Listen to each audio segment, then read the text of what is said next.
Hello, everyone. Welcome to SureFire Live. I'm a little disheveled today, trying to get going in the with the show tonight. So, hope you guys are doing well.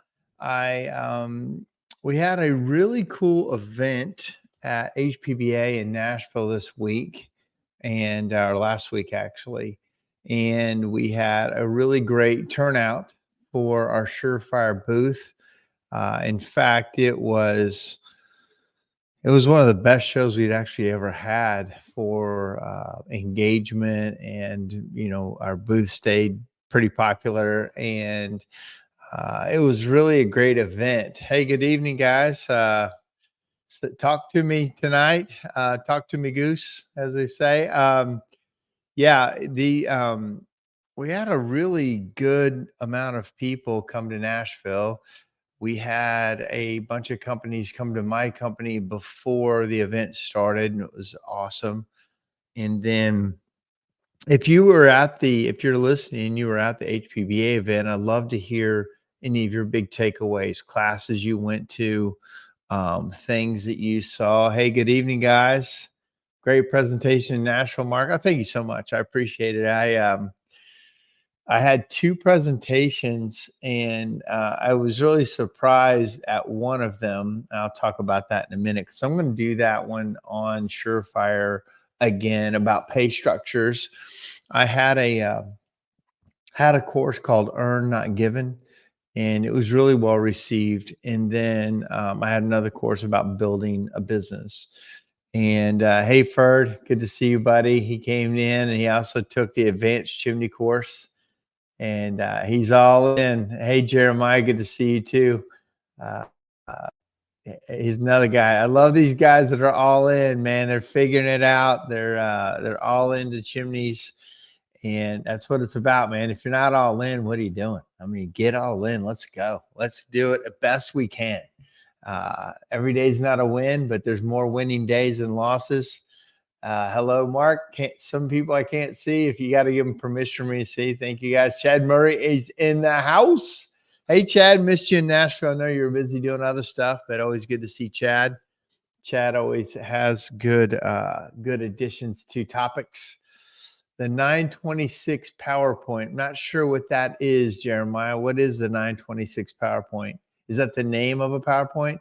Hey, JJ, he's all in. He's all in on vacation. Tell me, JJ, you going to Croatia coming up? You got that trip coming up? I want to go back. I got to figure that out. It probably won't be this year. Hey, Joe. Hey, good to see you, man. Love to see what you're doing with your outdoor business, and it looks like it's going pretty well. I saw your post the other day. You were showing how to, I think, extend your house, or how to make your house bigger for a party. I think that's what it was. Oh, JJ, going to Portugal, man. Tell me about that. I've never been there either. That's on my list of places to go.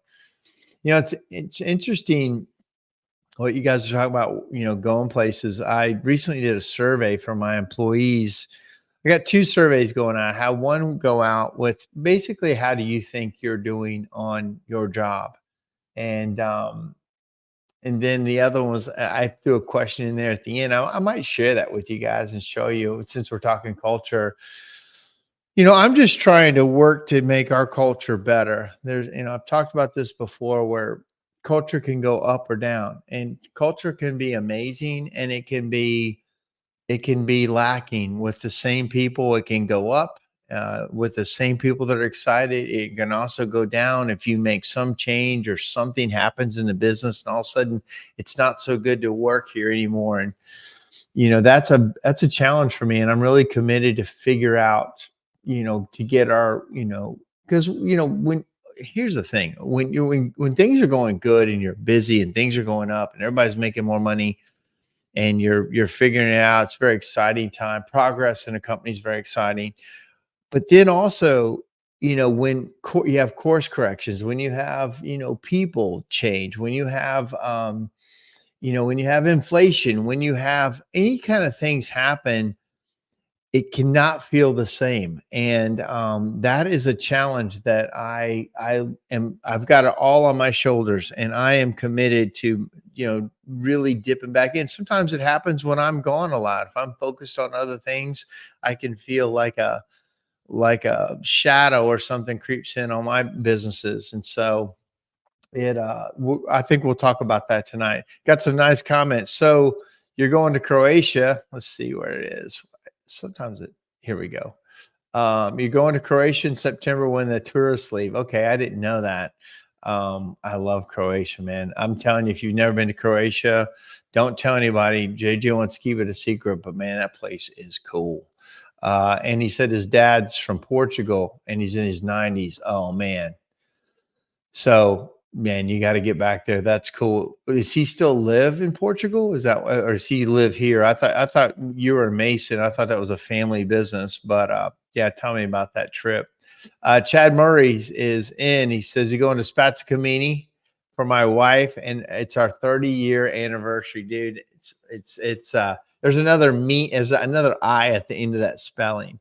Spazzicamini is as chimney sweep in Italian, and our Spazzicamino. And so Spazzicamino is the person, Spazzicamini is the festival. So he lives in California. Gotcha. So anyway, and I've talked about Spazzicamini, and your life will never be the same once you go to that. So looks like we got a nice group building. Thank you guys for this. We are live across many platforms and YouTube and LinkedIn and several Facebook groups. So thank you for that. Again, I'm going to talk about some things. I'd love to hear your comments on it.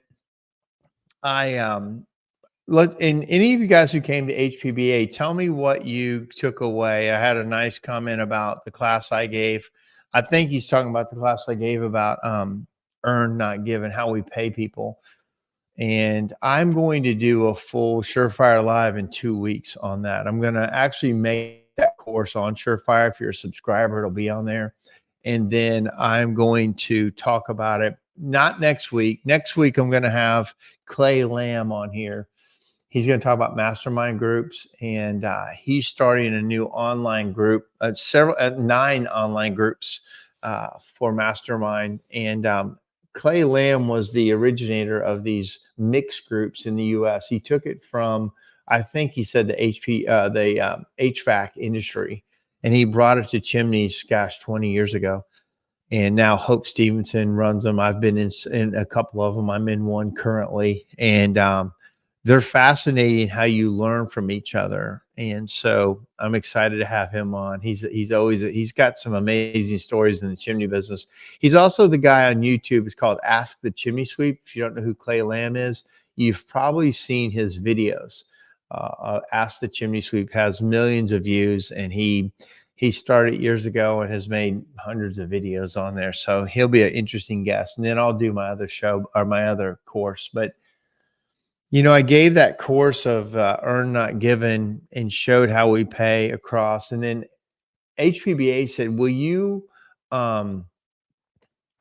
you sign your book? Will you do a book signing at the end of it? And again, I wrote that book it came out in 2016, 2017. So it's been, 5-6 years. And I don't really think of my book as, super relevant right now. I think the people who wanted to buy it or read it have already done that. And if not, it still actually does okay on Amazon. But man, I couldn't have been more shocked when I said, hey, I brought like 50 books, and I came out of that talk and I said, I'm going to be over there at that table. And man, there was a line of people, almost 100 people were lined up in that line to have me sign it and read it. And I'm like, I couldn't believe it. I said, in fact, I said, if there's nobody there, no problem. I'll go on. If you want to come over and visit my table, I'd be happy to talk to you. And I was genuinely surprised, because when I walked out of the talk, I'm like, what are all these people lined up for? And they were all lined up to where I was going to sit at the table. So I couldn't have been more humbled. And then Alan Rush said, you know what this says? I said, I can't believe there's this many people. He said, well, it just says that you need to write another book. And so that was really an eye opener for me. And I've been working on another book. I just haven't sat down to do it.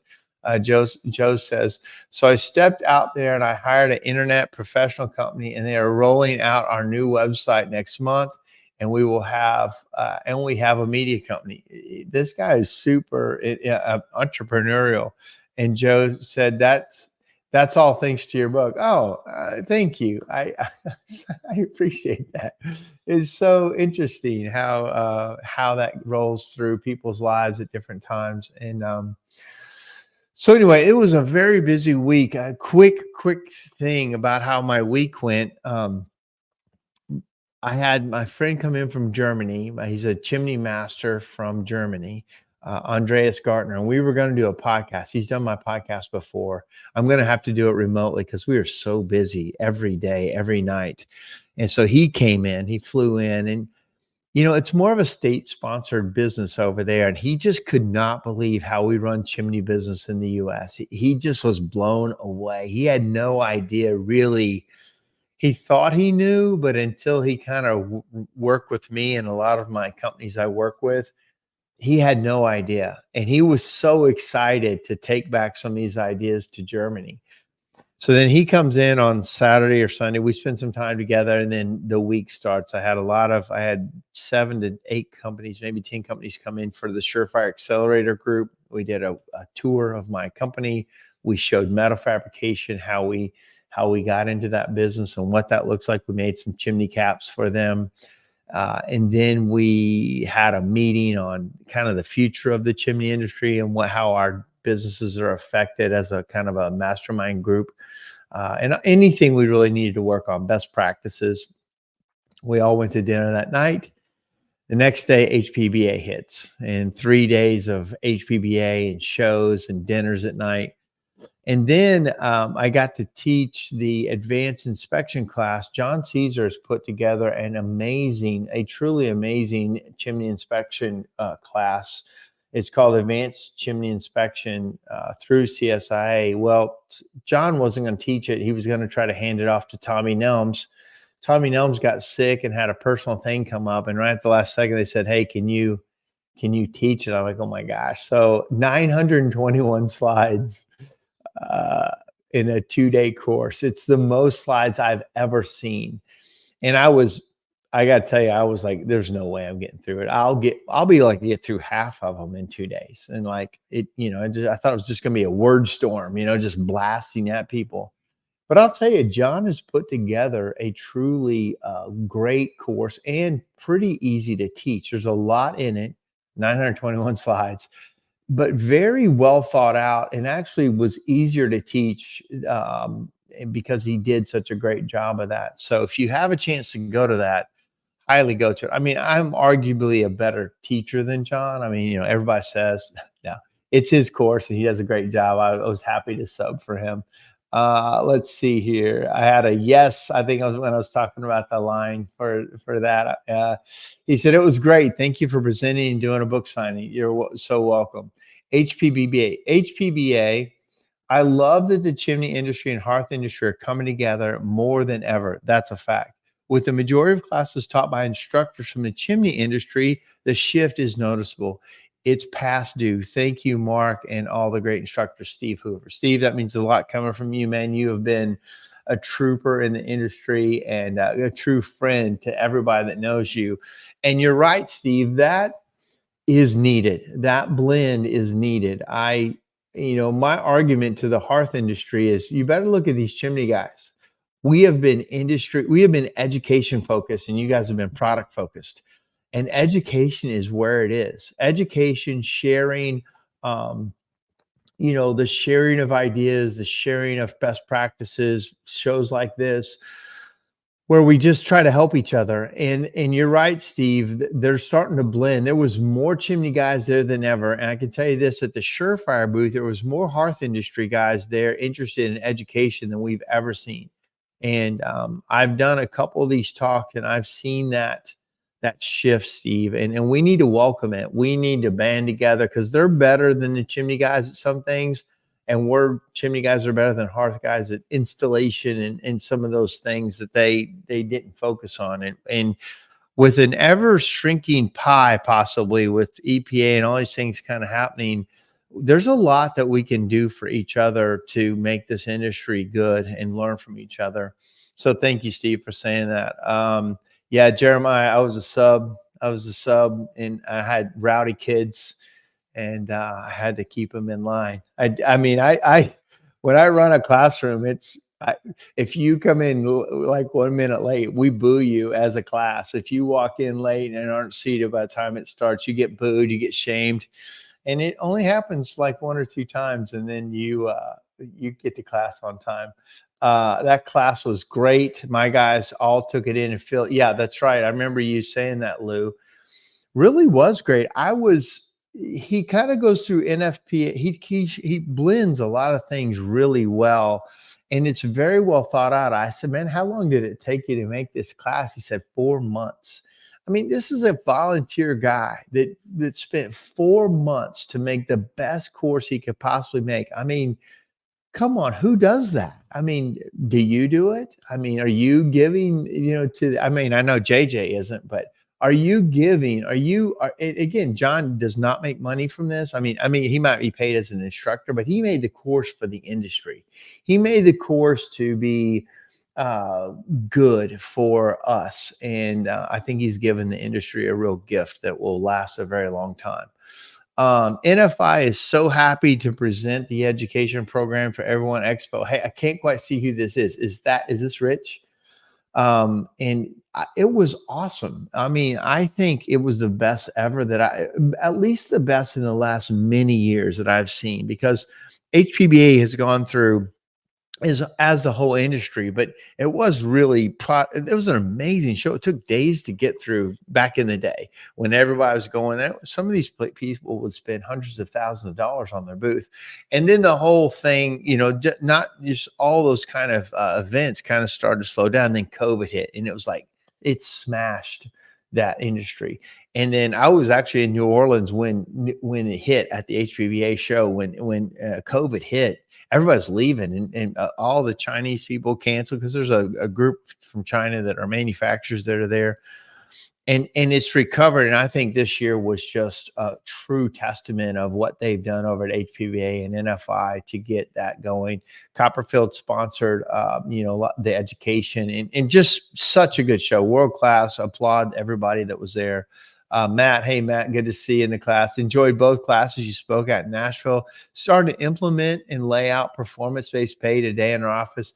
Hey man, thank you. I saw you in the front row, and even and me and Matt were in Italy last year at Spaz Camini. He brought some of his guys from his company, and man, Matt is a great one. He was all in partying. He was all chimney. And he's one of those guys that's implementing a lot of stuff too. So Matt, if I can help you on any of that hiccups, or, hey, explain to me how this situation works.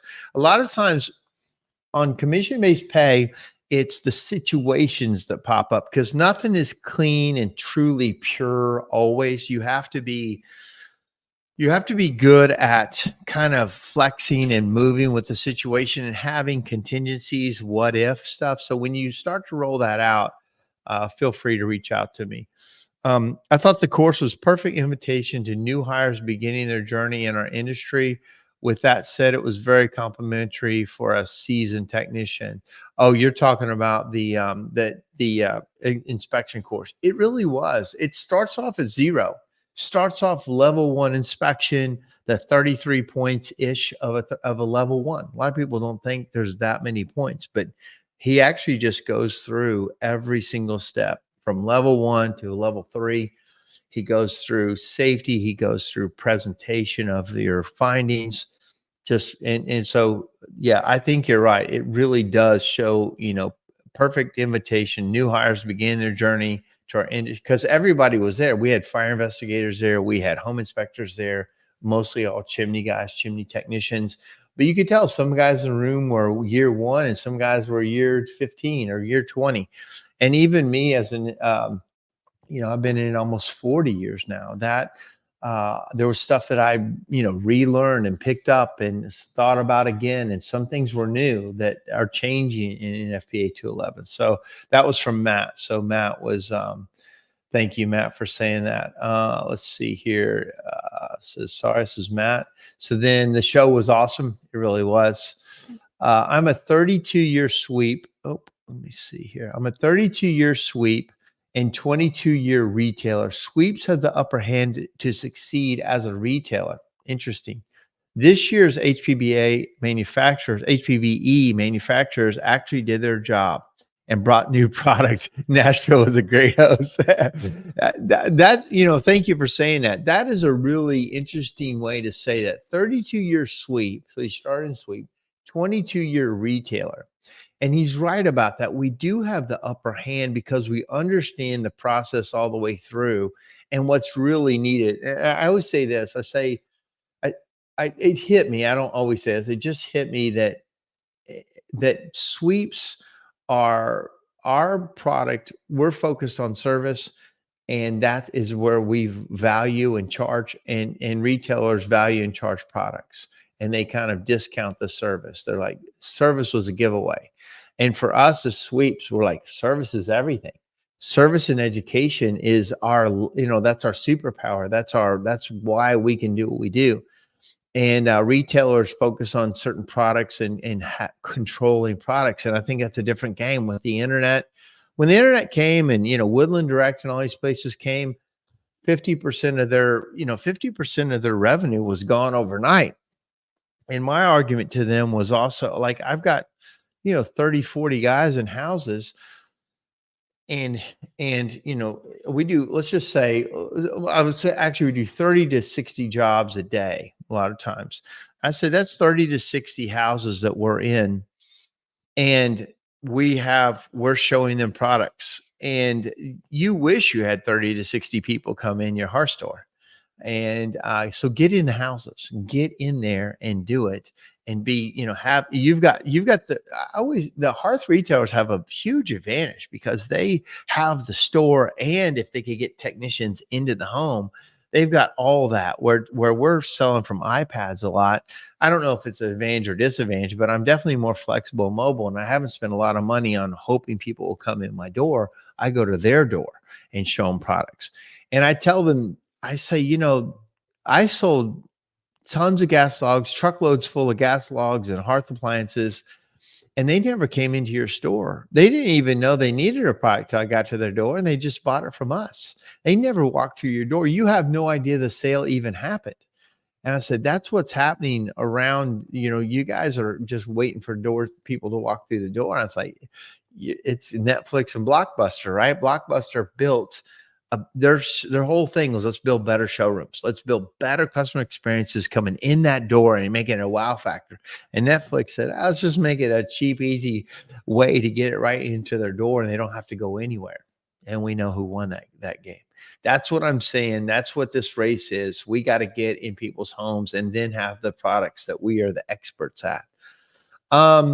I also open questions between the inspectors to what and how they look at chimneys. So this is back on the inspection course, and those inspectors ask questions about, at what level do they hand off to a CSI sweep or a certification that they believe in.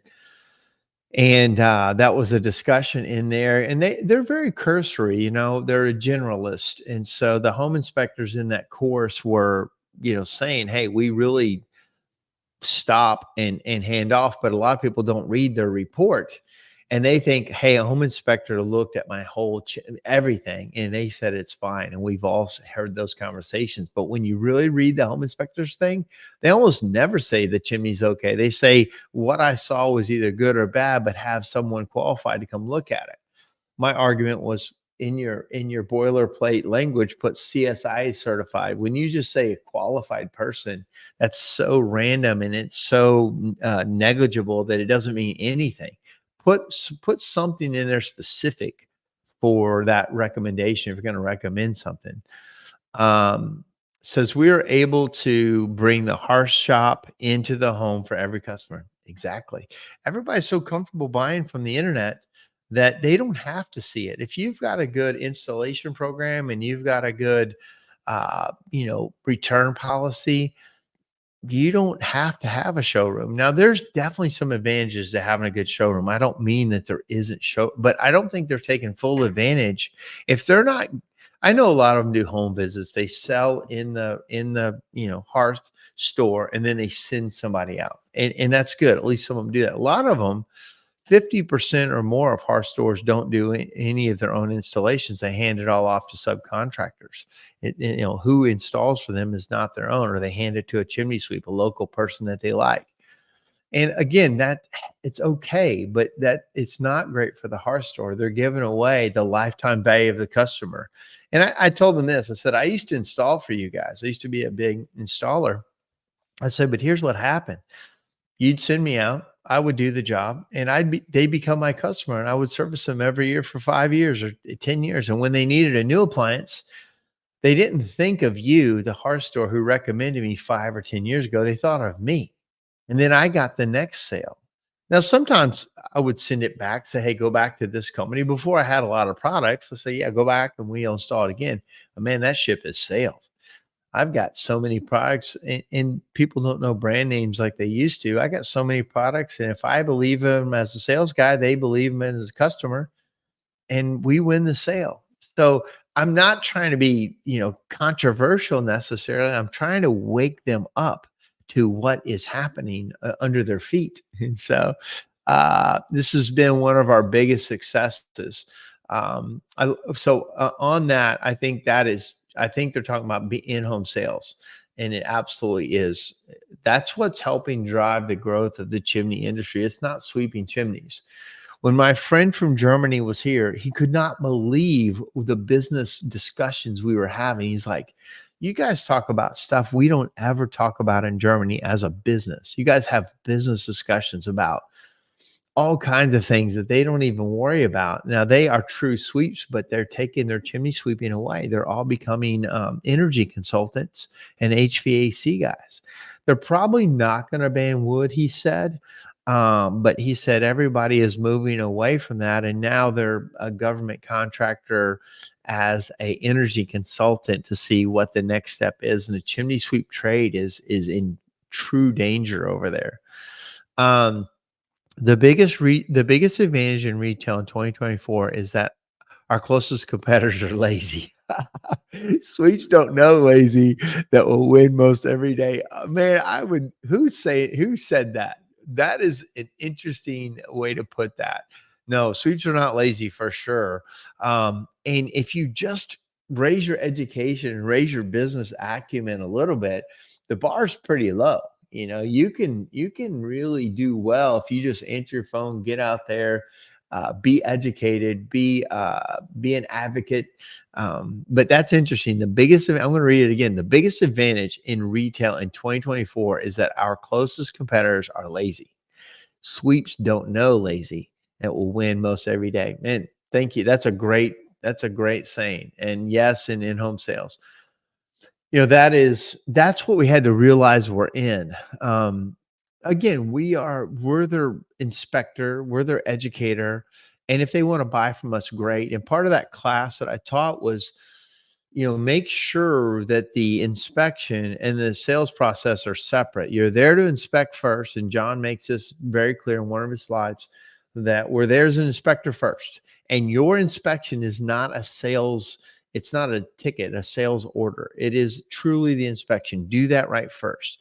And you don't have to know how to fix all the problems you find. Don't get it twisted and think that you're like, well, I don't know how to tear out a hearth to get the wood out from underneath it. So therefore I'm not going to say anything, or I don't think it's a big deal. Follow the code, make the recommendations. And then if you can fix it, great. That's the business we're in. We have the ability to fix. A lot of us do fix what we're finding, but keep them separate. The one thing is the inspection. And then the other thing is where you can get into in-home sales and being a construction company and a restoration company and installation company. But those two things are different. In Germany, you don't have the chance to do both. You have to do the inspection, And then that's it. You have to hand it off to somebody else because you have the ability to red tag and shut down appliances, which you can't do in the United States. That one of the conversations in the class was, I wish it was law that every home being sold was a level 2 inspection, had to have it. And I said, you don't want that.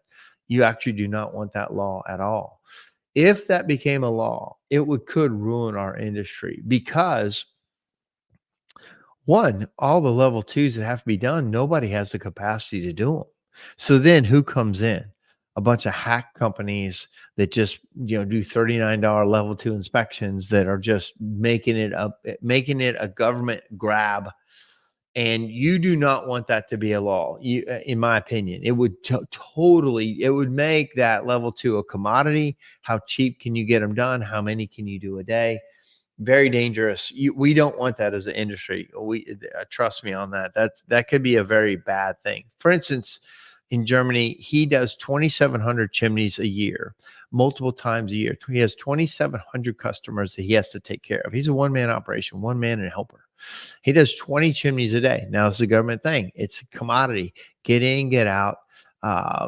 Write your certificate, can't do any repairs, and it's a commodity over there. And there's 4,000 chimney sweeps doing their districts, and that's what they did, and it changed their industry. And then if the government can control it, they can also take it away, and then therefore you don't have control over your own destiny. You have to go along with whatever the government says, and I'm anti that if at all possible. So Diane knows Germany really well. Let me read these. So we're able to take an old tire wood burner and being able to turn it into a focal point for the room. It doesn't always stop at the fireplace.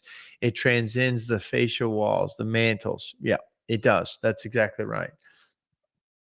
Diane says they're doing a lot of heat pumps in Germany, always adjusting the business model to meet the challenges of today. Like, yes, they are. They have to be adjusted. Like, they don't have control over the adjustment. The government comes and says you're going to now be doing this. And to Andreas's point, it's actually been pretty good for him because then the government said, okay, you're now going to be they call it the man in the middle. The government's going to say you need to get your house up to date with insulation and windows and doors, and sometimes it's a $30,000 to $50,000 upgrade for them to get the home ready for this energy. And he gets a percentage of, he's the man in the middle. He recommends these things. He's like a contractor, and then another contractor comes and does the work. So he's like, it actually works out for me. He said, I'm a chimney sweep. I'm not a contractor, but in the way it's working for him, it's working. Now, he also brought up something super interesting that he said, understand, Mark, that, the United States is an energy producer. Russia is an energy producer. So, the Middle East, energy producers. He said, we are an energy buyer. We have no natural resources. We have no oil. We have no natural gas. We have to buy it from everyone. And with as volatile as everything is, we have to figure out how not to buy so much. We have to buy less. So we're solar, we're renewables. And that all of a sudden made sense to me. I didn't think of it that way, of them as a buyer. Now, US is an energy producer and we should produce more. But that was interesting that he said we have to conserve and not be so reliant. Like, their natural gas comes from Russia, their oil comes from the Middle East, and I think some U.S. A lot of their food can come from other places. And so that was interesting to me how he put it, that that's one of the reasons they're so into conservation. Well, guess what? We don't have to follow that. Just because they're doing it over there does not mean it even applies to us at all. So don't. Our government's like, well, what we got to do whatever Europe's doing. They got a whole different set of reasons for doing it than we do here. And, we have relatively cheap energy if we'll make it ourselves. And in my opinion, that's what we should be doing. Diane says they're doing a lot of heat. I sure said that. Sorry. Also, you're able to join in with a homeowner in the excitement of, so I'm sorry, I'm bouncing all over the place tonight. So thanks for sticking with me. I'm just taking that, we're just going topic to topic, opened up a can of worms, but I love these kind of nights. Also, you're able to join in with the homeowner in the excitement of making the changes they want and end with the gratification that you did for what you did for them. Yeah, exactly. That's why, again, I want our message as owners, our messaging out to homeowners needs to be the joy of fireplaces, how awesome they are, how you want to use them. And we're kind of like your shield. We are your shield to make sure that when you enjoy it, everything goes right, and so I think that's our messaging. I don't think we should do fear-based advertising as owners. We get in the home, we're like, must do a thorough inspection and show them what it is and make sure. But as owners, we need to promote the joy of fireplaces, and that's been my message for a little while. And I think a lot of people understand where I'm coming from. If we scare people into being afraid of their fireplaces, they won't use them, and they won't care if the government starts to shut them down. They're like, I never use that thing anyway. So anyway, great topic. Shoot, we went 35 minutes on the opener.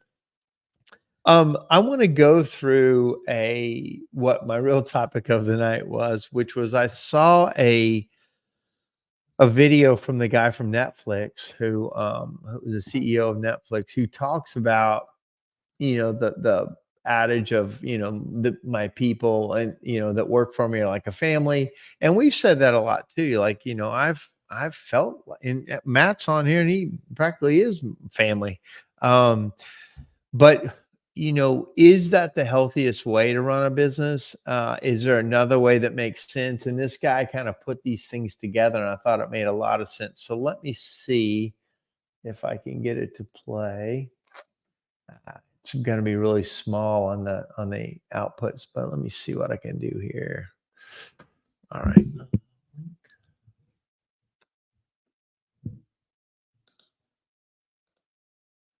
Uh, what's happening? 1 second. I got a little glitch. You can't hear it. So let me get back out of this. Uh, Give me one moment. Little technical glitch, but I'm my own producer. All right. Why is that showing that like that?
So I see Chad's calling me. I think I had a microphone problem and you couldn't hear anything. So yeah, no sound. Sorry about that. Yeah, lost audio. Sorry about that. I What happened was when I moved the microphone to the side to let you hear it, I hit the mute button on the mic. So anyway, great point. Couldn't make it. Could you hear it right at the end? Could you hear anything that the guy was saying about the uh, uh, eh, just give me a thumbs up or thumbs down if you could hear what he was saying about the family. If you can, I'll try something else later or another week. But I'll just back up. Nope, nobody could hear anything. So sorry. I thought I had that lined up, but I didn't. So just let me tell you um, what it was about. It's the guy from Netflix. He is the CEO, and he said, "Hey, what we used to say is, we're all family. You know, we're gonna take care of you. We are this." And that was the kind of mantra of what it was. Well, he said, "Yeah, but that's not true. You wouldn't lay off your family. You wouldn't lay off and the way you would lay them off isn't how you would have to lay off or fire somebody that wasn't family." Now, don't get me wrong. There's been plenty of people on here probably that have fired family, but with that, he said, really, what you want to be is more like a sports team. You want to have the analogy of, hey, we are a high performance sports team. We are working now. Just because you have a bad game, you're not going to be fired, but we are more like, we're performance based. And when you work in a high performance team, it's a lot better and kind of healthier than a family. Sometimes family is a disaster.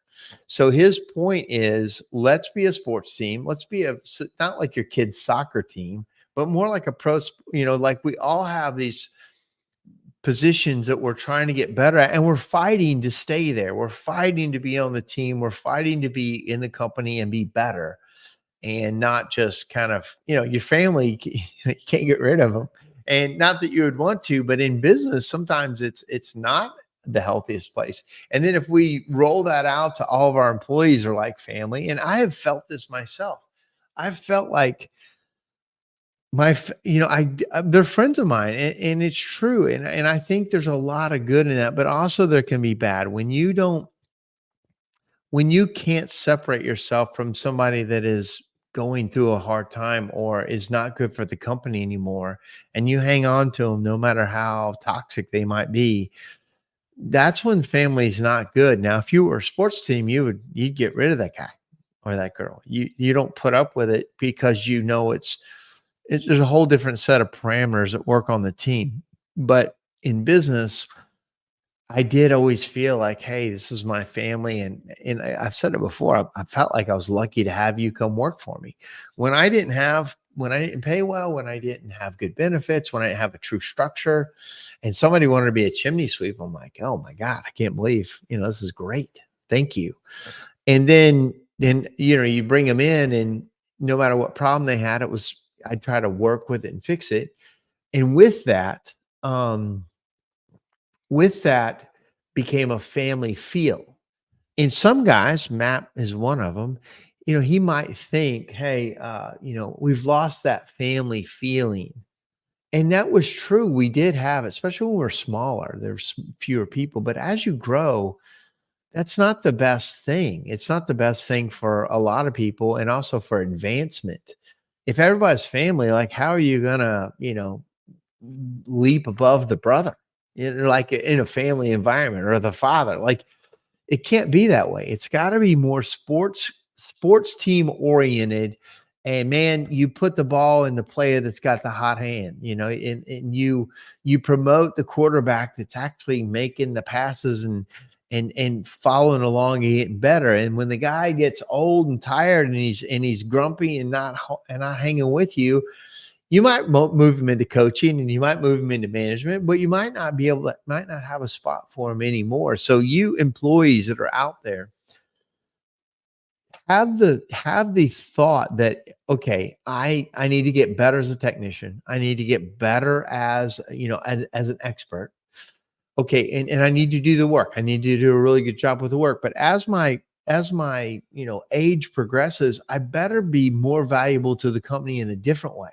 I better have a different skill set. I better have studied sales, or better have studied management or leadership, or something else besides your back that you can add to the company and stay relevant, stay needed, stay like, you know, part of the thing that ideally you build a company that doesn't have to have certain people. Like ideally, if I build the right company, they don't need Mark Stoner. Mark Stoner, something could happen to Mark Stoner, the bus could hit Mark Stoner and the business still run.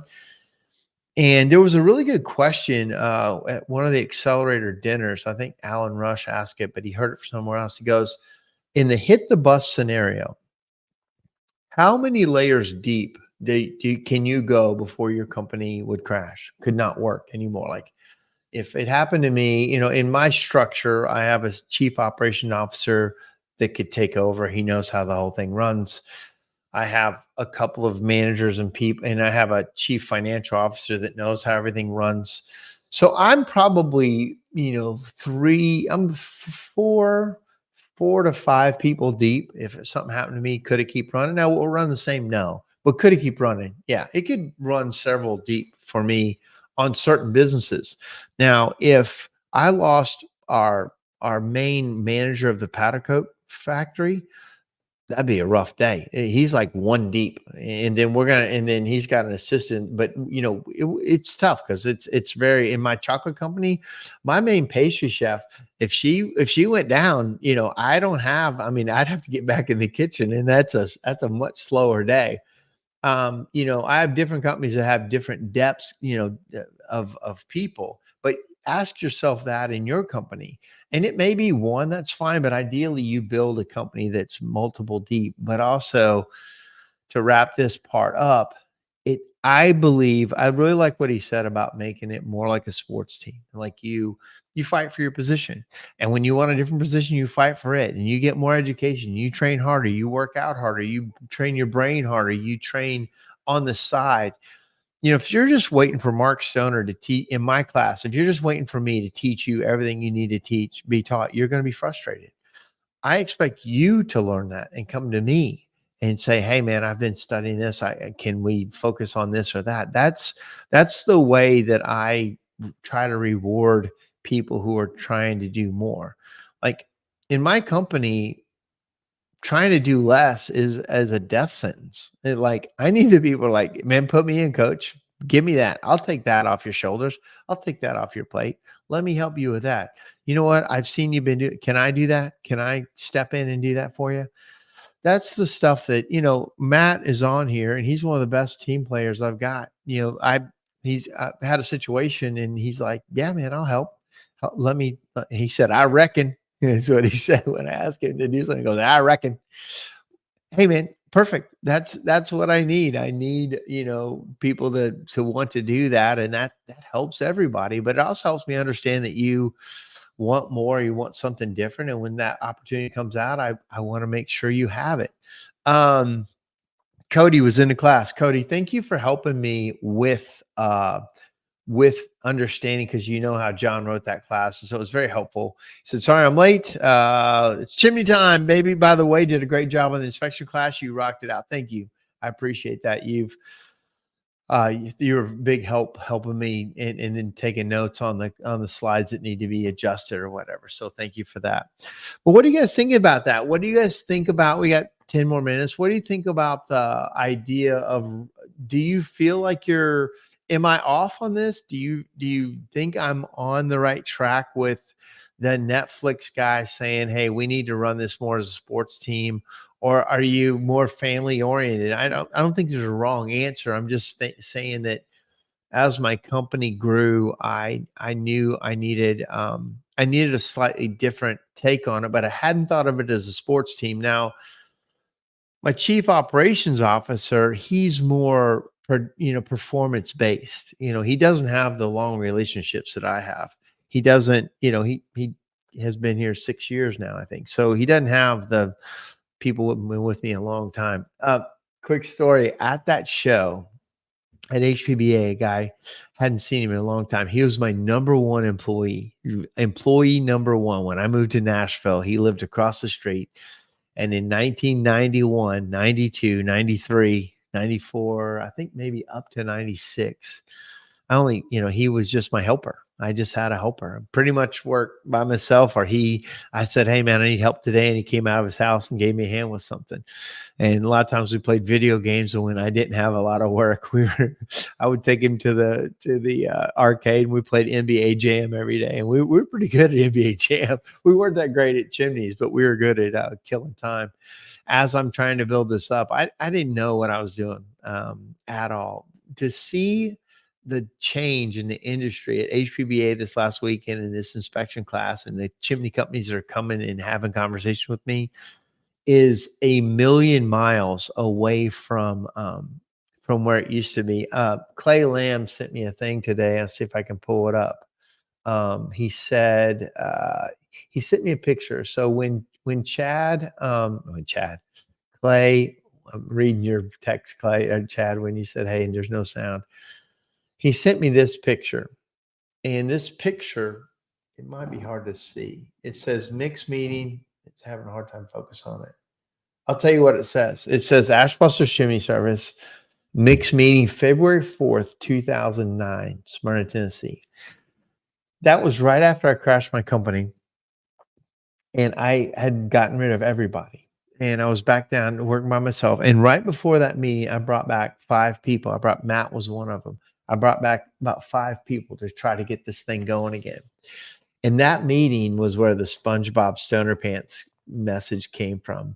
But Clay was there, and he saved that, because in my world, that was the day everything changed. And I'll probably talk about this with him next week too, because that situation was when I got around I'd already been to a couple masterminds, but then they came to my business, and then they started tearing me apart and telling me all the things I did wrong. And it was super painful, but totally necessary. You need somebody to call you on your own crap. You need somebody to come in and go, "Man, you're full of it," or "You're wrong." You need that in your life. If you're a business owner and you don't have anybody calling you on your own crap or helping you be better, you're missing out. You're on an island. And we need each other as businesses and as men and women. We need that social construct of good criticism, good caring, an area that you can, be real and tell somebody the truth and help them. So that meeting, when they came in, they literally probably had 100 things I had wrong, or they determined that I should do differently. Like, it was thick. It was a huge list of everything. It was like they were calling my baby ugly. They took my business and like, "This is not good at all." And I was probably like a $1.2 million business at the time. And, I had 17 employees, and I've talked about how upside down I was on money, and, I wasn't a good leader, and everything was wrong. And they came in and said, "Yeah, everything is wrong." But I can tell you this, they gave me a list of stuff to work on, and I got going on it. And I started reporting back to them, "Hey, I got these 5 things done. I knocked these 10 things out. I fired that person who told me I should fire. I did this, I did that." And man, I just started, one at a time, and building that thing up. And since 2009, since that meeting, it's been an amazing ride. But it wasn't until somebody came in and said, "Here's the problems and here's how to fix it." Now we've got shows like this, and we've got some coaches and people, and back then there really wasn't a lot of that. You had to listen to other people and do it. Still kind of do. Diane says, "It's surprising how many items were on your list from your peers."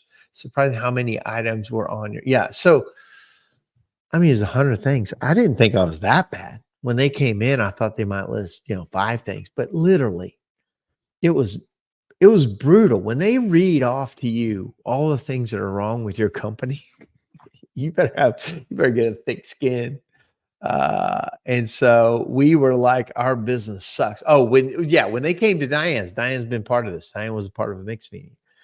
And, yeah, they do come to now, everybody's business sucks in a different way. So don't let anybody surprise or, like lie to you that their business is perfect because it's not. Everybody's business has different suck points. It just is. I don't care how big you are. You've got things that you do really well and you got things that you don't do well. And, you know, a good coach comes in to tell you what that's like. Um, so yeah. Oh, wait, our interviews were no picnic either. Oh, right. So that must be Matt. So one of the things they did was they take the owners out of the room and they interview the employees, and the employees kind of have to spill the dirt on the business. And it's a safe environment. They won't tell anybody who said what, but they will report back to the owner that these are concerns from the employees. That's a great point. I think this is Matt, because he was part of the interview process. They come in, owner has to be gone for half a day, and they sit there and they interview all the employees, and it's a time to get real, and it's a time to say, hey, this is what the problems are, this is what we think, this is what should be better, this is what's good. Magically, they really don't say a lot that's good. It's not, there's strengths, weaknesses, opportunities, and threats, called a SWOT analysis. Strengths, weaknesses, opportunities, and threats. Well, they really don't work on your strengths because you're already strong at it. So they're like, hey, we point out, hey, you're in a good market, you've got this, you got that. So they don't work on that. They work on weaknesses, opportunities, and threats. All the things you're not good at. You're not taking advantage of these opportunities. You're weak in this area, and you've got these kind of threats inside your company. So the SWOT starts off sweet with your strengths. They don't focus on that. They just focus on what you're not good at. And that becomes a big list of stuff. And you can do one of two things. I've been with people who don't do anything with the list. We give them the list, and you come back 2 years later, same damn business. Nothing changed. Absolutely not. A big waste of our time. We spent 4 days trying to work on your company and did nothing with it. That's a soul crusher for me. If we've given you our best, we took away from our business, came to your business, gave you our best ideas, and you did nothing with it. The most exciting ones are they take these ideas, and the next time you visit them, they are just amazing. So yeah, it was Matt, and then Diane says, "Oh my God, I forgot about the interviews." Yeah, that's a critical part of the whole thing. And then Chad says, John Meredith just advised me to do a frustration questionnaire with my employees. Yeah, that's you got to make it anonymous. And Chad, you turned me on to Connect Team, and on Connect Team, I just did 2 surveys through Connect Team, which was one was about them, like how is their job satisfaction, how is their, what they loved, and then lastly, how they wanted to travel or where they wanted to go. Matt wants to go to Italy or Greece, and I read them, and it's fascinating. Some people have no plans to do anything, but then the next one was anonymous, which is more of a culture survey. How do you think? What do you think about management? What do you think about decisions being made? What do you think about the transparency of the company? Where the company's going? And does the company listen to you? Do they care about what you have to say? Do you feel there's a chance for upward mobility? Those kind of questions. And to that was like that. I think it's going to be important. We do this every year. It's a culture survey for the Tennessee Top Workplace, and so they ask our employees what they think, and we've won that award a few years. But man, sometimes culture can be tough. When we go through a hard time, everybody's not super happy. So it's tough. So then Matt says, "This is Matt." He said, "It felt like I was sitting in front of the FBI." You got to imagine there's like 10 business owners, and then on the other side there's all your employees, and they're asking questions. Now, we don't always do that in a mixed group and when we go visit, but we do try to interview certain employees. And they came again a few years ago, and I had so many employees that you couldn't interview all, and they interviewed more management people and leaders instead of all the employees. But that's kind of how that works. Is it's a real in-depth. What would happen if I came and interviewed your employees? And some people are like, "Hey, it's just me, so interview me." But if you got employees, you'd be surprised, what they might say, especially if they can say anything. So, to Chad's point, that frustration questionnaire could be very eye-opening. I knew some companies that didn't want to ask homeowners for reviews because they didn't want to hear what homeowners had to say. Try your employees, try seeing what they say. And it's a reflection of you and your leadership. and what you need to work on. And I say this a lot, and I'll close out the night. I say, Ashbusters was built on people bitching at me. They would complain at me and said, this isn't right. And sometimes I could do something about it instantly, but sometimes it took a while, but it adds up. I need to hear your feedback. The worst thing you can do to me as a business owner is stay quiet and stay frustrated and be internal. And I need to hear what's going on from the troops so I can possibly do something about it. Sometimes it's just work and you got to work. And sometimes it's a crappy job and you just got to do a crappy job. And sometimes it's amazing. And I say it's a lot. It's rare somebody comes to me and say, man, that was a great thing. Thank you. Now there's a handful, the guys that are listening tonight are some of the guys who actually do, they're following, and they're very cordial, and they do thank me for opportunities, but it's not like a walk in the park, and it's not like it's easy. Sometimes these guys fight real battles, but what are we here for? We're here to fight battles. We're not here to have it easy and kick our feet up and watch it. I guess some people want that. I'm in for the battle, man. I'm in for, let's go. Let's figure out what it looks like. And sometimes you bleed, sometimes you win. In our SureFire Accelerator group, people celebrate the wins, and we talk about the bleeding too. And today on our group, there was people that won. They had some big things happening, and Chad's had some winning days and losing days. I've had winning days and losing days. And I think that's the healthiest for us. And I know I kind of always come back to that message, but I feel like the more that message goes out, the better we are as an industry. And I think it's showing in different ways. So, all right, guys, that's my time. That's my hour. Thank you for all your input. I'm sorry for my technical glitch in the middle. I will do better next time. I don't know why everything went quiet and would not play. That's never happened, but I'll try to figure that out better next time. All right, guys, next week we're gonna have Clay Lamb with mixed meetings and mastermind groups. He's got a very interesting platform to talk about and show. And thank you so much. You're awesome too. You're awesome for being here and being part of it. And we'll talk to you soon. See you guys. Have a good night.